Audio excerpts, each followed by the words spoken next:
Welcome back, everyone. It's Charlie. HBO just announced they're developing an Aegon's Conquest movie from the person who wrote Andor, and it's supposed to be a totally different project that Matt Tomlinson, the writer of The Batman and The Batman 2, we've been following that project through development for a while now.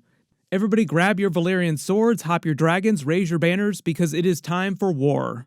This isn't the first time they've tried to make a Game of Thrones movie either. Dan and Dave tried to get HBO to make Game of Thrones Season 8 as a series of movies, but at the time, several years ago, HBO had no interest in making theatrical movies. What has changed now is basically the landscape of all TV and movies. Hollywood itself has changed. We're in the middle of that Paramount Warner Brothers buyout too. I know there's going to be questions about how that's going to affect the Game of Thrones universe going forward. We will explain what's going on. But you probably remember a little while ago, before all the Paramount buyout talk had started happening, HBO was trying to decide whether or not to make Aegon's Conquest as a traditional series like they would normally do, or as a Dune-sized series of movies. Dune is the comparison that's being used by all the Hollywood trades that are reporting this news. The other good comparison to make would be the Lord of the Rings movies, because Warner Brothers now has the rights to those. They're in the middle of making the new Lord of the Rings movie, Hunt for Gollum, which is set during the beginning of Fellowship of the Ring. I'll do separate videos about that when they actually release a trailer. That won't be for a while. Warner Brothers is just in the middle of developing a bunch of really big fantasy movies. If HBO does wind up doing Aegon's Conquest as a series of movies versus a TV series, it would also mean very different things wind up making it to screen. It would look very different just in terms of what you would actually get. You have to imagine the 2 to 3 hour movie version of this, 9 hours if you consider it a trilogy, versus the 8 to 10 hour series, or 40 hours with like a 4-season series. There are several other Game of Thrones prequels HBO is either in the middle of making right now or in development, so I will explain all of those at the end of the video too, because even though it seems like the world is on fire right now, Hollywood itself is on fire, the Game of Thrones universe is pretty healthy. Everybody has been doom scrolling the past few days because of the Paramount Warner Brothers buyout news, because the past several years, we've all lived through this. All these mergers that Warner Brothers and subsequently HBO, because it's part of Warner Brothers, have been through have been disastrous for everybody involved. But if you believe him, David Ellison, the head of Paramount Skydance, the person who's leading this buyout at Paramount side of things, claims they won't touch HBO or mess with anything that they're doing. That includes the Game of Thrones series and universe, whatever they wind up doing with it, and it'll be left to itself to continue making all the series that it wants to make, doing all the things that it wants to do. And his personal favorite thing that he mentioned specifically was Game of Thrones, just in terms of the IP itself, like all of the Game of Thrones universe. So it sounds like David Ellison wants HBO to make every single Game of Thrones series they could possibly make, and he's just as happy to have Game of Thrones movies too, like he'll just take anything that they will make. Billions, with a B. So if it wasn't clear, HBO isn't making this movie because of the Paramount buyout, like Paramount isn't asking them to make this. This was something that HBO put into development long before Paramount submitted the winning bid for Warner Brothers. Per The Hollywood Reporter, Beau Willman, who wrote Andor, is currently writing this first movie. They say first movie in a potential trilogy, as I think what they mean to say, is for Aegon's Conquest, obviously. It'll be as big as Dune, meaning that the budget would be $175–200 million at this point with inflation. I know everybody would love to see Henry Cavill as Aegon the Conqueror, like the Giga Chad version of Aegon the Conqueror, but they haven't announced any actual casting because it's still early days. That wouldn't happen until they finish the script and attach a director, so you are free to fan cast as much as you want. Like, who do you want to direct this? Who do you want to play all the characters? For a really big A-list movie, they would likely be going with bigger A-list names, like more established actors, as opposed to total unknowns, which they would normally do for most of the series, with a couple of exceptions. Like, Matt Smith was a pretty famous actor, pretty prominent in movies and TV shows for House of the Dragon. Sean Bean, a number of the other original Game of Thrones actors, were also pretty established when they joined that series.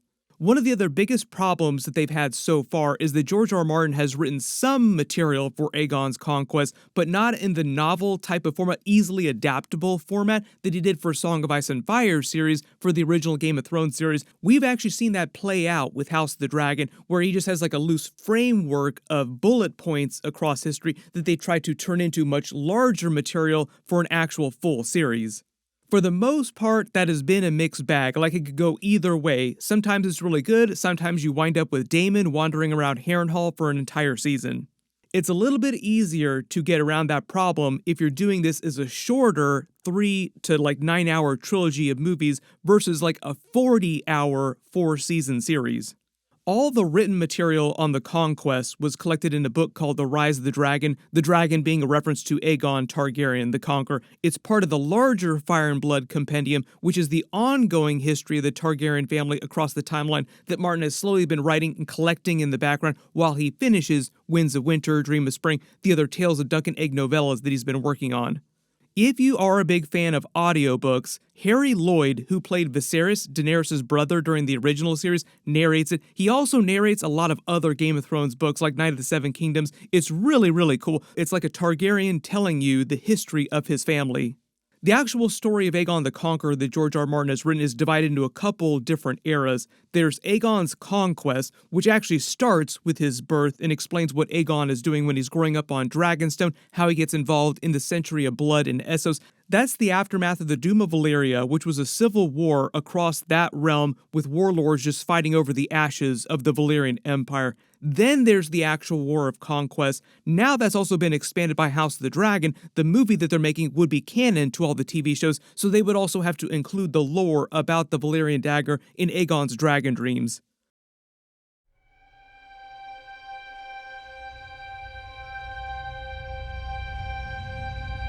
We would probably see Aegon actually have that dragon dream during the movie or the TV series and then etch it on the actual Valyrian dagger.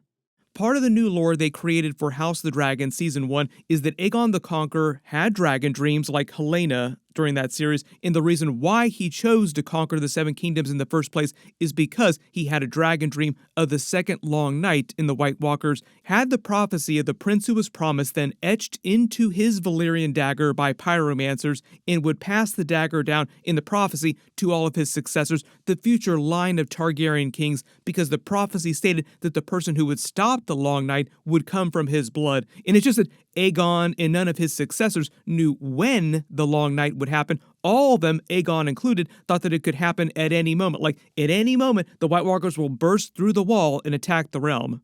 Nobody at the time across history realized that it wouldn't be until 300 plus years later until the events of the original series. Right now, on House of the Dragon Season 3, we're getting ready for those episodes. Rhaenyra thinks that the second long night is about to happen, and she's the only person that can stop it. She thinks that she is the prince who was promised. You have to remember that Valyrian is a gender-neutral language, so it's prince or princess who was promised. This is why the culmination of the prophecy can either be Daenerys or Jon Snow or both of them. Right before the actual War of Conquest, Aegon determines the only way for Westeros to survive the second long night was as if it was unified. Up to that point, Westeros had only been ruled by 7 different kings and queens since the time of the First Men, and they were all constantly at war with one another. The realm was very fractured politically. Then the actual War of Conquest took a couple of years. He didn't have to burn every single realm with Drogon and his sister Visenya and Rhaenys dragons Vhagar and Meraxes. Some bent the knee, like Torrent Stark, the King of Winter in the north. They also referenced that during House of the Dragon with Cregan Stark and Jace. There are a lot of theories about how this went down. We would obviously see this go down during the movie or the TV series version of this.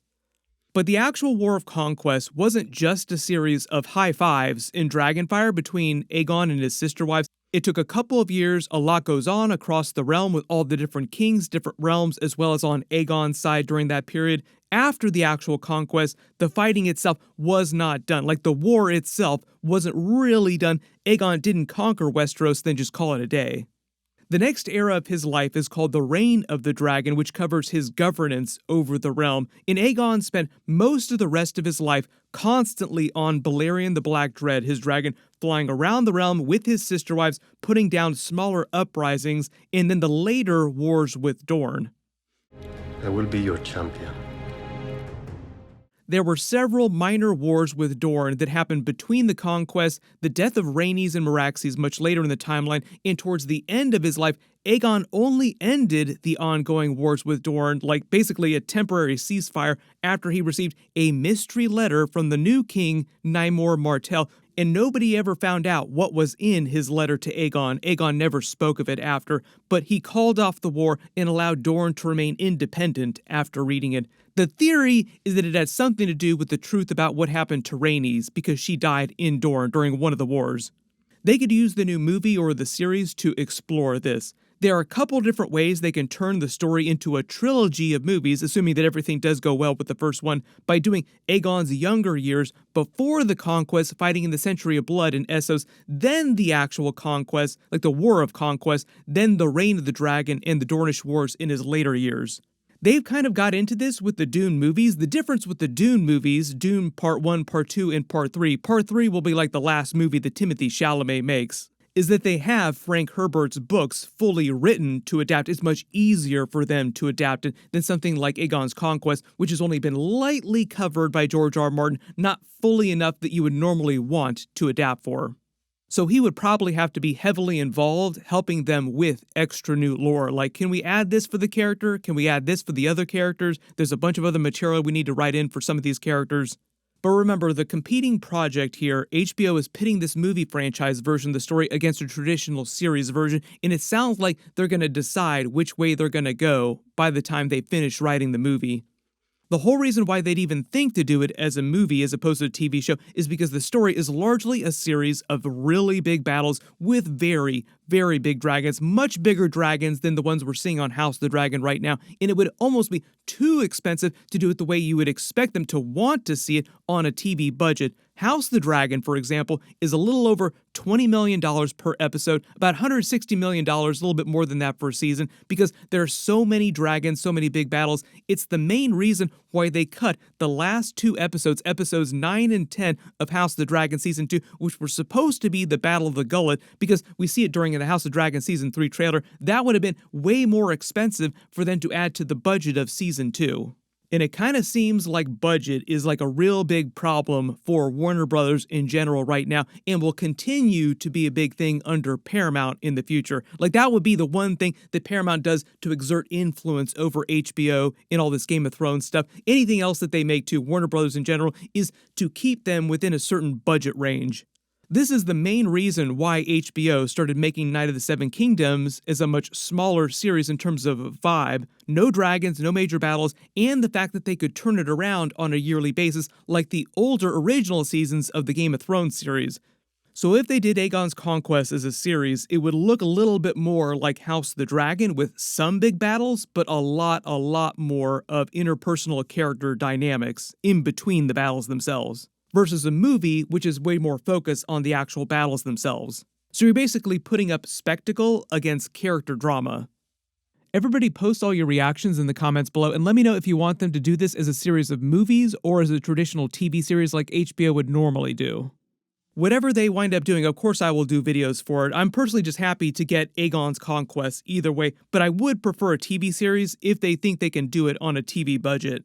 But if a trilogy of Dune-sized movies is what Game of Thrones needs in order to stay healthy as a franchise and onboard enough new fans to keep it healthy for another 50 years, I'm also fine with that too. Currently, this is the state of all the other prequels and sequels that they're making right now. Obviously, we have House of the Dragon Season 3 episodes starting in June. I will do more trailer videos for that as they release them. There's the Mad King Robert's Rebellion Tourney at Harrenhal stage play that they're also doing this summer that will cover the tourney at Harrenhal. I just did a whole separate video about that. It's going to be localized to Stratford-on-Avon at first, then it'll probably go to London and to Broadway. It is basically HBO doing the same thing with Game of Thrones that Netflix did with Stranger Things in the First Shadow stage play. Maybe if we're lucky, at some point in like 5 or 6 years, they'll put it on TV so we can actually all watch it if you aren't able to go to Broadway or somewhere else in the world where they're actually doing the play. They're almost done filming A Night of the Seven Kingdoms Season 2. I've already done a couple videos about that. That'll be released. Season 2 will be released next year in 2027. Then there's The Nine Voyages, which now they're talking about doing as an animated series for the life of the sea snake, like the younger life of the sea snake. Then there's a Nymeria and 10,000 Ships TV series too, which would be like a big House of the Dragon size series. There are probably a few unannounced projects too. There's always a bunch going on in the background that haven't quite percolated yet to full development. Usually the only ones that they publicly talk about are the ones that have a chance at actually getting made. What'll probably wind up happening later this year is that we'll get House of the Dragon Season 3 episodes, we'll get more trailer footage for Night of the Seven Kingdoms Season 2, and we'll hear a little bit more about how this Game of Thrones movie is progressing and where HBO is going to land on it. So I will do more videos about it when they do make more big announcements. I just did a much bigger House of the Dragon Season 3 trailer video. Click here for that, and click here for my Night of the Seven Kingdoms Season 2 video. Thank you so much for watching, and I'll see you guys in the next one.